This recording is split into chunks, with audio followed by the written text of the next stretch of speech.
Um, my name's Peter Gosselin. I'm ANC Commissioner for single member District 6, which is mostly the west side of Connecticut, back to Friendship Heights.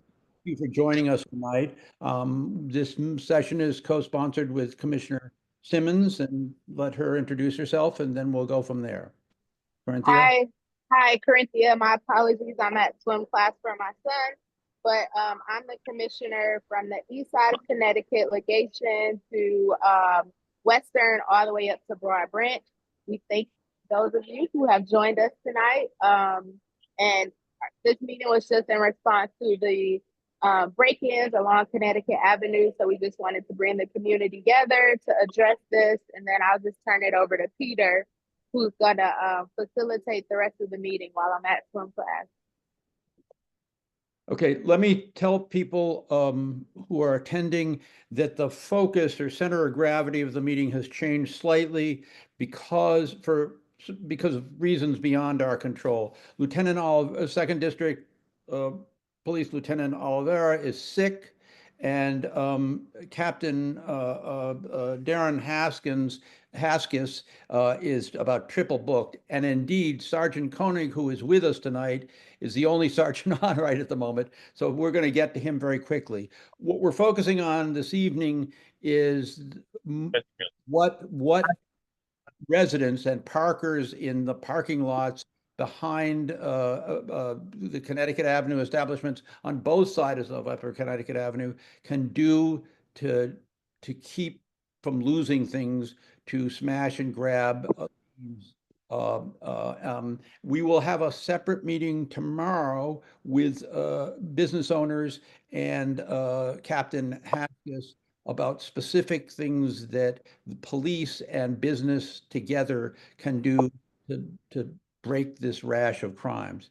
So with that, once Sergeant Koenig has talked a little about what the public can do to help in this, I'm going to talk a little about what Captain Haskis has told us so far, and we'll go from there.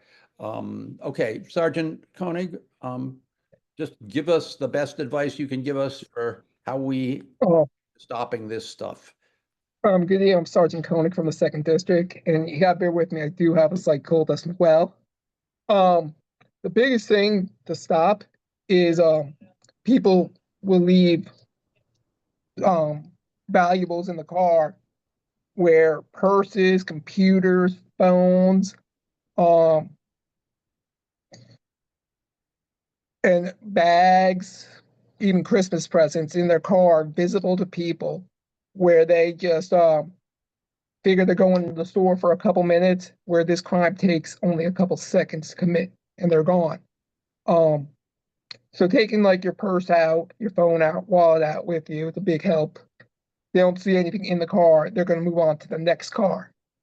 Also, another thing we found that's very helpful is recovering property is the Apple tags and the tiles.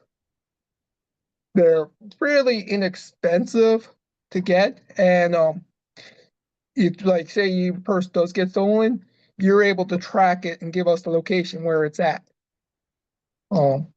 There's also the cameras, the private security camera rebate programs, and the RTC camera, program they have as well. What's RTC? That is the real-time crime center, where if they monitor 911 calls, and they're able, my understanding is that they're able to like go into agreements with people, businesses. So if a crime does come, like say a robbery comes up, they're able to start like looking at cameras in real time to see, like, to give the police responding more information about it, like the direction of travel, the exact occurrence, subject's location. Okay. Sergeant, this might be a big motivator for people if they understood, as I think is true. I certainly read between the lines of what your colleagues have said to me, that this is not a kid walking by and smashing a car window and grabbing. This is a very organized effort with a getaway car and people who've gotten very good at grabbing valuables fast and getting away. Is that true? I would say yes. Yeah. So just, I mean, this is not something where, you basically feel good about your neighborhood and, the people in your neighborhood and don't think that the odds are very good that it is going to happen to you. When a neighborhood like ours is targeted, and it certainly has been targeted, I mean, as we went to our meeting Monday, the police were reporting 4 car break-ins in the community center parking lot. I believe, Yes. Sergeant, that Captain Haskell said there was another car hit in the Magruder's parking lot this morning.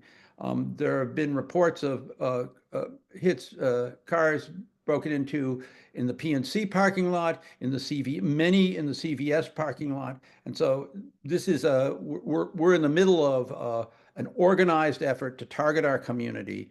And so don't take the chance of thinking you can get in for a couple of Yeah. minutes. Yeah. Those 4 cars that were in I can speak to this because I went to that community center one. Mm-hmm. Those 4 cars that were broken into all had stuff visible to the person. And no other car was touched. Okay. Now, I'm happy to, Karrenthya, do you have questions after you, if you don't have any, I'm happy to open it to other people.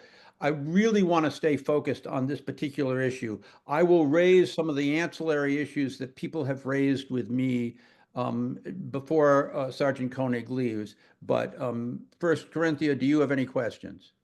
I don't have any questions, but just a clarifying statement that is it our neighborhood being targeted, or is it just, are they doing this all across the city?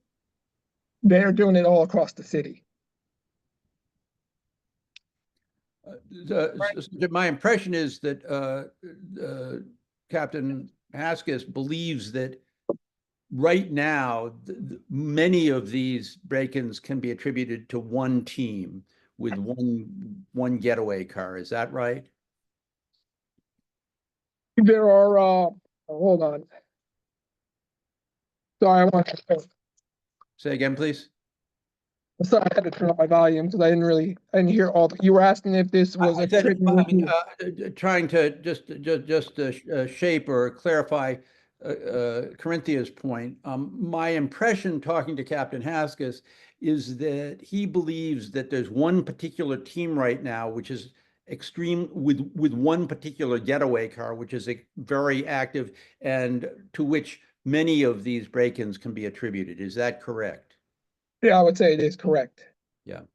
So, I mean, these things are happening all across the city. At the moment, we've got a couple of people who are focusing on us right now. Is that right? Yes, but I think this person also hit up and down Connecticut Avenue and other parts of the city as well. Mm-hmm. Mm-hmm. Do any of the members of the public who are on tonight have questions for Sergeant Koenig? He has said that because he's the only sergeant on, he may have to bolt at a moment's notice. So I want to try to get questions to him quickly, and then I'll talk a little bit about what Captain Haskell has said and what our plan is for the meeting tomorrow night.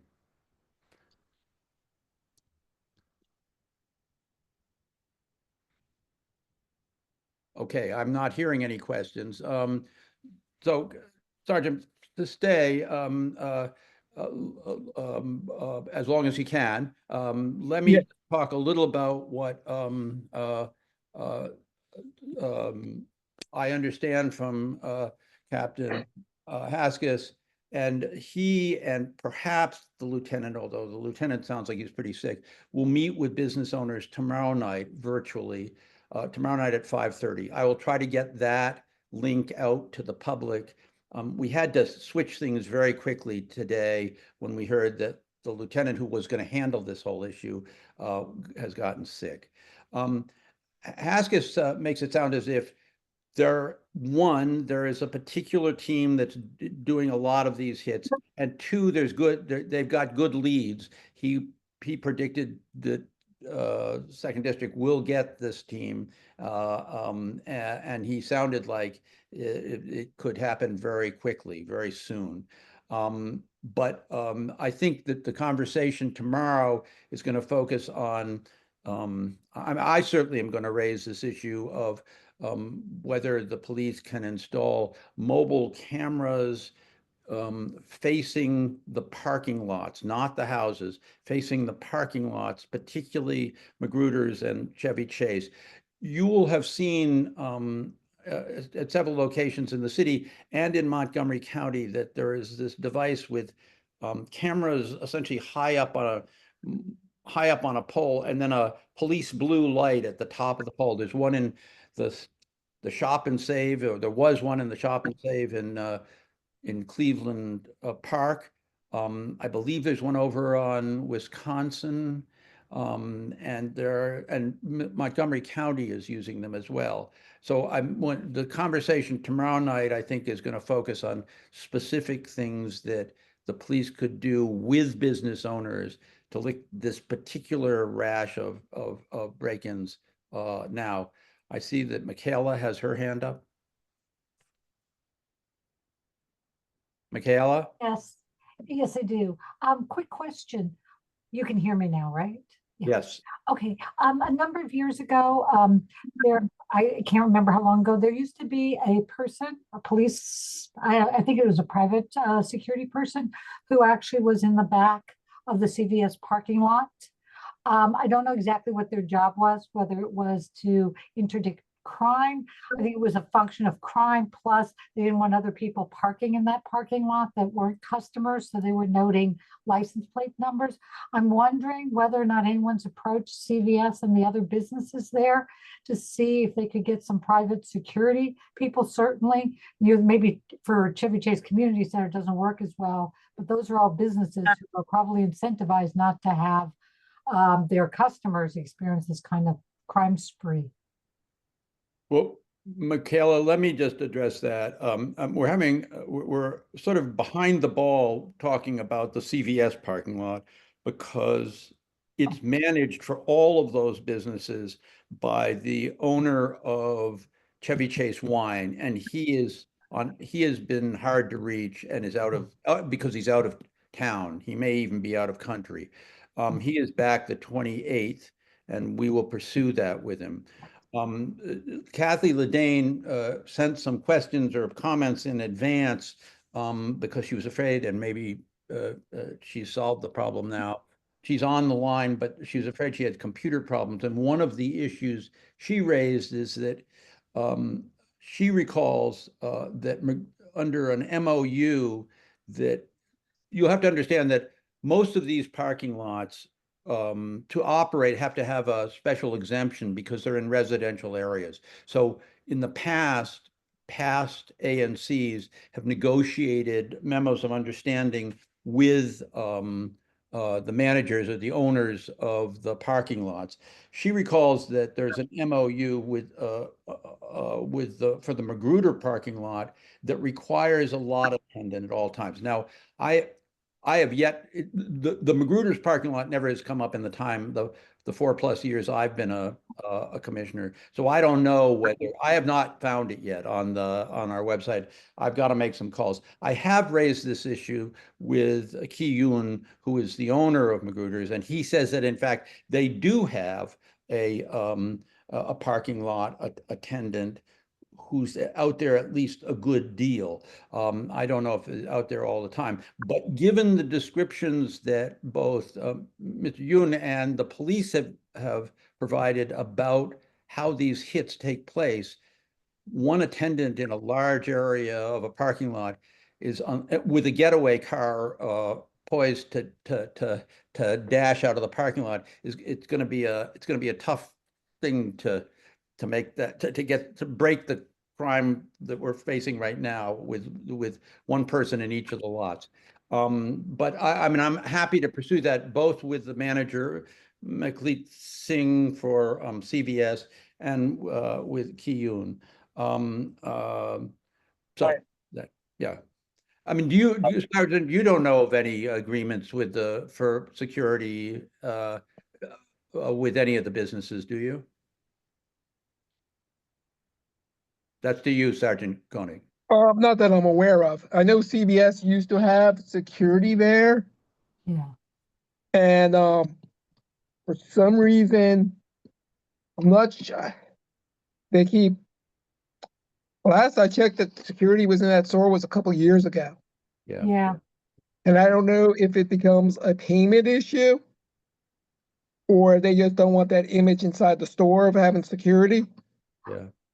You know, one of the questions that comes up whenever we talk about anything that has to do with crime on the Upper Connecticut Avenue corridor is for years, you know, I'm older, I forget names, but for years, you had an incredible, I mean, representative up here who was always riding around in those whatever those individual Segways. The The Segway. Segway. Yeah. I mean, has that gone by the board? Is that just your staffing doesn't allow you to have such a continuing presence in the neighborhood? Well, we're down to we have on the evening we usually have 2 officers up there right now, and one gets assigned to the business area, and another is answering radio calls. But there are times where we get so backed up with radio assignments that they start pulling the officers, and they end up going to different areas to answer radio assignments. Yeah, yeah. So, Peter, can I just jump in a second? sure, go ahead. Thank you for holding this meeting. I just wanted to make a comment about the security camera that's been proposed. And I know, thank you for saying that you would expect that it would be aimed toward the interior of the lot and not toward the street, which I'm very thankful for, because we have homes, you know, circling the lot. But the other thing is, maybe I'm too sensitive about this because I haven't seen it and I don't really know what it would look like. But, you know, just in terms of visual stress of having a light in the lot, I would just like to make sure that it's not adding to the visual noise and of the community, especially since it is a residential spot. Well, let me just say, let me make a comment about that, and then the sergeant might want to too. One, the thing that we're talking about is temporary. I believe these things are mobile, so it would be brought in Oh, to try okay. to make this crime spree, but not be a temporary installation. Two, the light I'm talking about is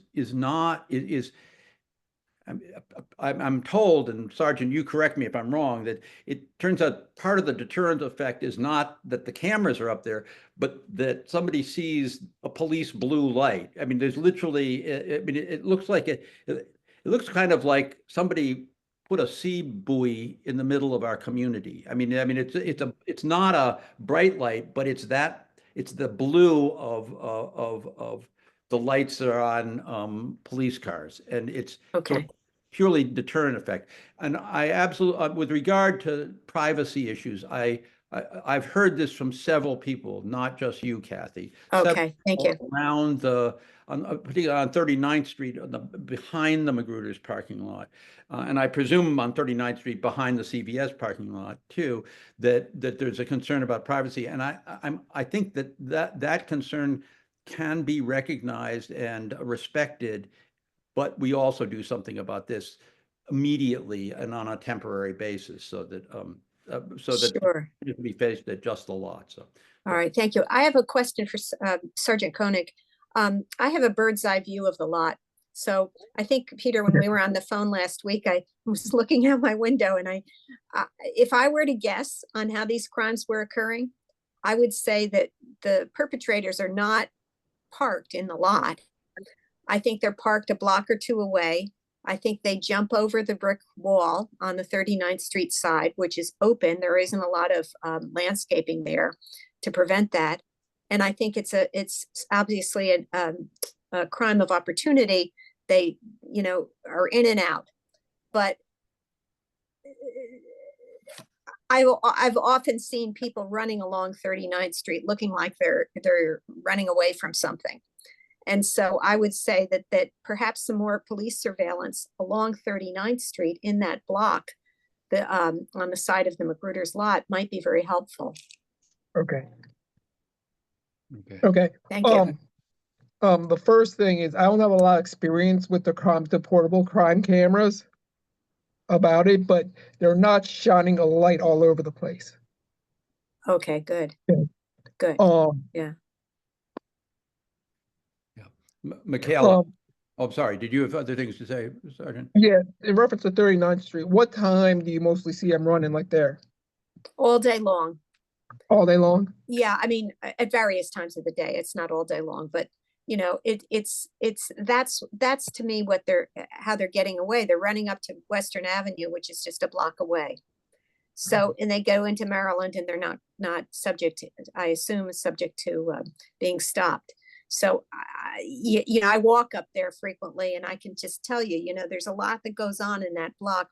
It's a short block, 39th Street, between Northampton and McKinley, but then right beyond Northampton, the road changes to Oliver Street, and it's right behind the bus station. And I've just seen it. It's a getaway. It's just running up that street. Okay. I'll put something down for the other sergeants on other shifts.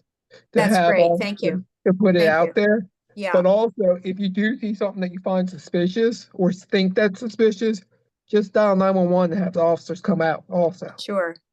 Okay, thank you. Now, Michaela, before I go to you, I want to ask Sergeant, I want to get two things that for my purposes are ancillary for tonight, at least on the table and in front of the sergeant. So I've done my my duty to you, Kathleen, and also to Commissioner Finney. Kathleen wrote before she came online that she has these related concerns that there is no parking allowed at any time in the block between McKinley, between Connecticut and 39th Street. But she writes, yet Magruder's, CVS, and Chevy Chase Liquor delivery trucks continually park. She actually sent a picture of a Pepsi delivery truck on McKinley, right 100 feet from her house. They park, and this causes a dangerous situation for traffic that is forced to move into the opposite lane to pass. And I have to say there is a problem here, because between that and the queuing line for the light at Connecticut and people turning into CVS, you can have a morass of traffic in that block. So that I think I assume that what she's suggesting is there be stronger enforcement of the no parking provisions in that block.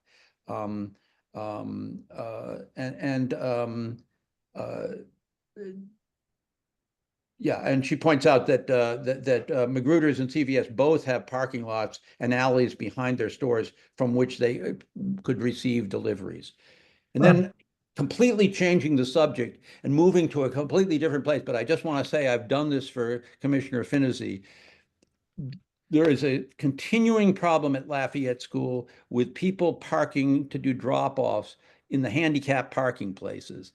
Lieutenant Oliveira said that you were going to start enforcement of handicap provisions of ticketing people who park in those areas. Can you tell us, or can you ask Lieutenant or the captain when that enforcement is going to begin? Because she wrote at least 2 notes today saying she was up there watching people pull off and park in the handicap spots around Lafayette, and thereby keeping people bringing wheelchair-bound students to school.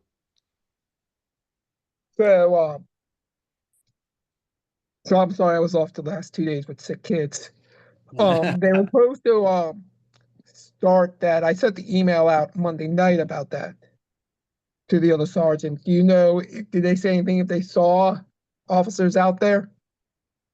I don't. I think since she was inviting her fellow commissioners to come up and sort of do an in-person action, I'm assuming that she did not see police out there ticketing. Hi, it's Karrenthya. So I go to the school every day and it hasn't been anyone there. And today, after school, during aftercare pickup, was when I saw the family with the wheelchair bound student who wasn't able to park in the handicap spot. I think last week or 2 weeks ago, Officer Israel was up there, but not from what I saw today or this morning. Okay, well, Okay.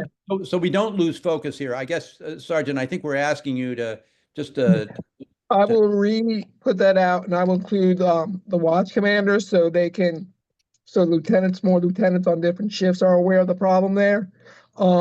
Today, what happened today at school time, I know you don't want to hear excuses, but I had trouble getting people's cars because day work was held out on assignment. So getting people out from the station was kind of a task in itself, getting the cars back and getting them back out in service. and go ahead, Kathy. I was just going to say, thank you, Peter. You might have been about to say this, but can you just sort of follow up on the first comment about the people parking illegally on McKinley Street and making deliveries off of McKinley? What was that? I'm sorry. All of the truck deliveries that are being made on McKinley Street, despite many signs that say no parking or standing at any time. And it causes terrible traffic congestion because it's a bus route. You have people turning left into CVS. You have it's a short block with a light that creates a lot of traffic buildup. And you have people trying to back out of their driveways who can't back out of their driveway because there's a truck blocking their line of vision. Just to remind again, Sergeant, we're talking about McKinley between Right next to the CVS. Yeah, between right. Connecticut and Yeah, 39. that's right. Yeah. I'm gonna put that. I'm good. Do you know what time that is most happening? All day long, Right. all day long. One of my neighbors said she could. They jokingly call. She and her husband jokingly call the Benjamin Moore truck their wake up alarm, because that's often there very early in the morning. It's a big truck. It's a big truck. But Magruder's has several very large trucks that try to make deliveries. There's very little street space to park there, which is why there's no parking, because there are 5 or 6 curb cuts between the Magruder's entrance, between the neighbor's parking driveway, between the alley, between the CVS. There are a lot of curb cuts in that block. Yeah, and, you know, it just blocks there's a lot of congestion and it's dangerous, frankly. Yeah, the Benjamin Moore truck's there every day at 7 o'clock. And the Pepsi truck was here for about an hour this afternoon, probably 2:30 to 3:30. Justin, was that picture or Kathy, was that picture that you sent me today? Yes, it was today. It was right when I sent it right at the time. Okay. I mean, I can pass this on to you, Sergeant. It's not going to help for, but I think all we're asking here is that you alert your people to watch for those delivery trucks. And Peter, I was going to ask Peter, tomorrow when you meet with the business owners, could you will do, absolutely. Ask them that too. They can do something. I do want to say though that I've raised some of these issues already with Ki-Yoon, the owner of Magruder's. I mean, this issue of a parking attendant, he says there's one out there. Now, I mean, I don't, you know, I think that in some sense, what we're doing is by raising the subject, sort of elevating the importance of making sure that out there more versus less. I don't think we can, you know, it can't be ironclad, but in any case, that's, but can I just suggest that we move back to this? I mean, we got an immediate problem here, which is I understand that there are a variety of problems in this very tight space. Look, I'd just like to say as a general issue, this is in some sense, this is where two kinds of ways of living meet up, right? People who are living, who are residences, and absolutely cheek and jowl with them are these commercial establishments, and it's a tricky part of urban living, and so We've just got to keep our eye on how that whole area, that zone there, where residential meets commercial, gets managed by both sides. So, and by the police. So, but let's go back to can we go back to this issue of the crime? Michaela, you got a question on that? Yeah, I do. It's related to it, and that has to do with the patrols you talked about. And I know I've spoken to various police officers, and I realize you have staffing problems, but I was curious as to how this actually works for the rest of the community, because that, I assume by what you're saying, that means there are no foot patrols or any other kind of patrols in the rest of the ANC. But I did notice the other day, I think it was around 6 o'clock on Sunday night, there was a police cruiser at Pinehurst Circle. So I was just wondering, A, is there some reason for why all of a sudden there was a police car parked at Pinehurst Circle? We've had, as you probably know, and I think we've discussed, a raft of car break-ins. I think Lisa's on here and she knows better than I, but that sort of tamped down a little bit. And I know a lot of the police officers came and we met with the community about 2 years ago, but I'm sort of concerned by your statement, and I don't know how we solve it, that you just don't really have the manpower to do it, the people power to do this, but it affects not only that commercial area, it also affects the rest of the community, especially those of us that live through this raft of car break-ins that really was devastating actually for a lot of the construction crews around here. And Lisa was fantastic because she got right on that and rallied her SMD and alerted a lot of us to this problem. So I just see that coming in the spring. You know, usually that happens spring, summer when there are more work crews around, but that's a related problem. So Sergeant, you want to comment on any of that? About the manpower? Manpower. So, yeah. So pretty much on, I usually have 2 people assigned up there in PSA 201 a night. One is, Can I just ask, 201, just roughly give us how big it is? I mean, can you? PSA 201 goes from Reno Road to Oregon and has some of the park, and then from Nebraska to Western Avenue. Wow. Wow. Wow. That's a lot of territory to cover. So then how do you decide, for example, that a cruiser is going to be parked at Pinehurst Circle on Sunday night at 6 o'clock? Is there a crime issue there, or was it just accidental? I don't know how long they stayed there either. I just happened to walk by and happened to notice that. 6 p.m. on Sunday? I think so, yeah. Around that time. I would have to they might have. You don't have to tell me exactly, but my point simply being, I was just curious as to how a police crew, when you have such a big area to patrol, how, you know, what kind of priority, or how do you prioritize that? So when I drive through where I know the break-ins and the crimes have occurred. And I will drive through slowly through the neighborhoods. So if you see that police car going real slow, that's probably going to be me driving. It was parked. They might have pulled over to do a report. Okay. They might have. I don't like my officers sitting in one area all the at the same spot all the time. I like them to move around more and pick various spots where they know crime is occurring. I see. And if I remember correctly, Sergeant, there was, at least at some point in the last 6 months or a year, there was this issue of speeding on Western too, which could, I mean, there's always some issue, but I mean, you know, I mean, perhaps your officers were simply watching Western, you know. Now this was Pinehurst Circle. This was in a little way. So if they were looking for the speeders and people who feel the stop signs are completely advisory and discretionary, I don't think that's what they were there for. And I don't want to get your police officer in trouble. So I don't know. Maybe you're right. Maybe he was taking a telephone call and he was just sitting there for a minute. I wasn't that observant. I just was sort of curious, particularly when you talked about such a large area, how you make these determinations. We're going to go over to Pinehurst Circle and we're not going to be over on Reno Road, or we're not going to be down at Oregon or something. I was just kind of curious. So I look at the crime stats when I patrol, and I kind of try to go by where like I know where crime's gonna be, like where the crime is. I Okay. see. Okay. Before we run out of time here, let's just see if we could swing back to the immediate issue of the break-ins in the parking lot. And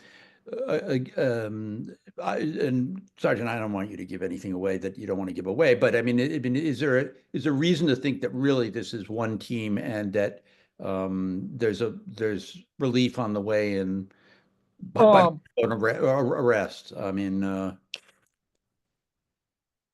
We have a specific lookout for a specific vehicle. I can't, with like open investigation, I can't put out that much information. Captain Haskins would be more, and Oliver would be more the ones to ask. Yeah. Information that wise. Okay. Okay. And then one other question, just a broad question is, am I right that this is these pole-mounted cameras with the police blue light on top is a relatively new addition to your equipment inventory? I mean, I have only there's only in the last 6 months I've seen them at Cleveland The Park. portable ones, I believe, are so recent within the last couple of years. I can't give you a specific date when they started putting them out. Yeah. Yeah. And But have they proven effective? I mean, I believe so. okay. Okay. Because people see the lights there, because the lights aren't way up in the air. They're kind of like they had one, I think, in the Connecticut Avenue Target lot, Yeah, and they were kind of like lower, so you think there's a police car there. that's Is right. what- That's right. It may be flying, but it's there. I mean, Well, there was one where I think it was a little lower. uh-huh. The lights, the red and blue lights. Yeah. Yeah. Okay. Are there other questions from people? Otherwise, I think, we've gone about 45 minutes and, I mean, I think to summarize what I think the sergeant said is don't leave stuff in cars and don't leave your car unlocked. And they're, Second District MPD is on this one and understands that we've got a rash here and is doing something about it. And we'll have a further conversation about how MPD and business owners can cooperate to break this one tomorrow at 5:30, and I will distribute that. Karrenthya and I will distribute that link, that Zoom login tonight or early tomorrow morning. Other questions from people online? There are at least two of our fellow commissioners on. Lisa or Liz Nagy. Great job, guys, for hosting it. I can barely hear you. I said, great job. Thank you guys for hosting this. Okay. Well, with that, I suggest we end this tonight and look forward to tomorrow's conversation. And we are very grateful to you, Sergeant, for coming and pinch hitting here. And thank all of you who did come tonight for coming out. Sorry, Peter, I'm sorry. I couldn't unmute for some reason, but thank you Did you? this is Liz Nagy. Thank you. Yeah. Commissioner From SMD 07. No, I'm saying that for Sergeant Koenig's base edification. But thank you for coming out and doing this. I do have a very, very quick question, if I might. Okay. Super quick. There was for quite a while a problem at Safeway with thefts, people not feeling safe in, going in and out of Safeway and in the parking lot and having issues there. That seems to be resolved. Is that my question? Is it resolved? The retail thefts at the Safeway and CVS have gone down dramatically. Because that's what the business beats were focusing on. But now they're going to broaden it to like the parking lots behind those businesses to help try to curb the theft from autos. Gotcha. Okay. Well, thank you. Thank you very much. I appreciate it. And thank you again for coming out tonight. You're welcome. Okay. With that, I'm going to turn off the record and thank everybody for coming and bid you good night. All right, thank you. Have a good night, everyone. Bye-bye. Good night. Who do I turn off the record?